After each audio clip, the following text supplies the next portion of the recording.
नमस्कार दोस्तों, Radhe Radhe. Welcome back to YouTube channel हमारी संस्कृति हमारी धरोहर। सनातन धर्म में भाद्रपद मास के शुक्ल पक्ष की अष्टमी तिथि श्री राधाष्टमी के नाम से प्रसिद्ध है।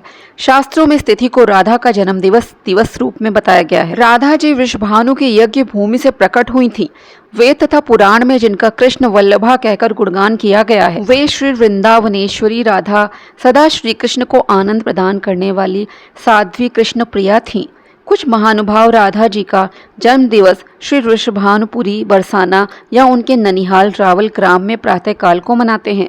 कल्प भेद से यह मान्य है, पर पुराणों में मध्याह्न का वर्णन ही प्राप्त होता है, इसलिए शुक्ल पक्ष की अष्टमी तिथि को राधा अष्टमी मनाई जाती है। हिंदू पंचांग के अनुसार कृष्ण जन्माष्टमी के 15वें दिन बाद राधा अष्टमी का पर्व मनाया जाता है। राधा अष्टमी को राधा जयंती के नाम में भी जाना जाता है। इस दिन भक्त व्रत रखते हैं और राधा जी की पूजा अर्चना करते हैं। तो चलिए आपको राधा अष्टमी व्रत कथा बताते हैं। पौराणिक कथाओं के अनुसार राधा माता गोलोक में श्री कृष्ण के साथ निवास करती थी। एक बार देवी राधा गोलोक से कहीं बाहर गईं। जब वापस आई तो देखा कि कृष्ण भगवान गोलोक में नहीं हैं। उस समय भगवान श्री कृष्ण अपनी एक सखी विराजा के साथ गोलोक में घूम रहे थे। यह बात जब राधा जी को मालूम हुई तो उन्हें गुस्सा आया और वो सीधे उनके पास पहुंच गईं। वहां पहुंचकर उन्होंने भगवान श्री कृष्ण को काफी भला बुरा कहा। राधा जी का यह व्यवहार भगवान श्री कृष्ण के मित्र सुदामा को बुरा लगा और उन्होंने राधा को पृथ्वी पर जन्म लेने का श्राप दे दिया। राधा रानी को इतने गुस्से में देखकर कृष्ण भगवान की सखी विराजा भी वहां से चली गई। इस श्राप के बाद राधा ने बदले में श्री दामा को श्राप देते हुए राक्षस कुल में जन्म लेने का श्राप दे दिया। राधा रानी के द्वारा दिए गए श्राप के कारण ही श्री दामा का जन्म शंखचूड़ दानव के रूप में हुआ था। दानव में जन्म लेने के बाद भी श्री भगवान विष्णु का अनन्य भक्त बना। वहीं दूसरी ओर राधा रानी ने भी पृथ्वी पर वृषभानु के घर पुत्री के रूप में जन्म लिया, लेकिन राधा रानी वृषभानु जी की पत्नी देवी कीर्ति के गर्भ से नहीं जन्मी थी।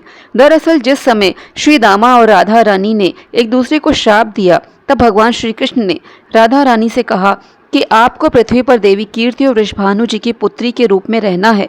इसके आगे भगवान श्री कृष्ण ने राधा रानी से कहा कि जब आप विवाह के योग्य हो जाएंगी तो आपका विवाह मनुष्य के अवतार में रायाण नामक एक वैश्य से होगा।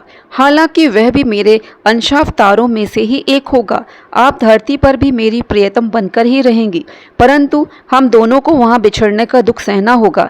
हे राधा रानी, अब आप धरती पर जन्म लेने की तैयारी करें। सांसारिक दृष्टि में देवी कीर्ति गर्भवती हुई, उन्हें प्रसव भी हुआ, लेकिन देवी कीर्ति के गर्भ में योग माया की प्रेरणा से वायु का प्रवेश हुआ और उन्होंने वायु को ही जन्म दिया। जब वह प्रसव पीड़ा से गुजर रही थी, उसी समय वहां देवी राधा रानी प्यारी सी कन्या के रूप में प्रकट हो गईं। जिस दिन राधा रानी प्रकट हुई वह भाद्रपद शुक्ल पक्ष अष्टमी का दिन था, इसलिए भाद्रपद शुक्ल पक्ष अष्टमी को राधा रानी अष्टमी के रूप में जाना जाता है। इस दिन भगवान श्री कृष्ण और राधा रानी की पूजा की जाती है। इस व्रत को करने से हमें सभी सांसारिक सुख आनंद प्राप्त होते हैं। मान्यता के अनुसार इस व्रत को करने से धन की कमी नहीं होती और घर में बरकत बनी रहती है। तो दोस्तों, आज का वीडियो मैं यहीं पे समाप्त करती हूँ। मिलती हूँ अपने किसी अन्य वीडियो के साथ। आप सभी पर राधा रानी की कृपा दृष्टि बनी रहे। आप सब अपना ख्याल रखें। जय श्री कृष्ण, जय श्री राधे।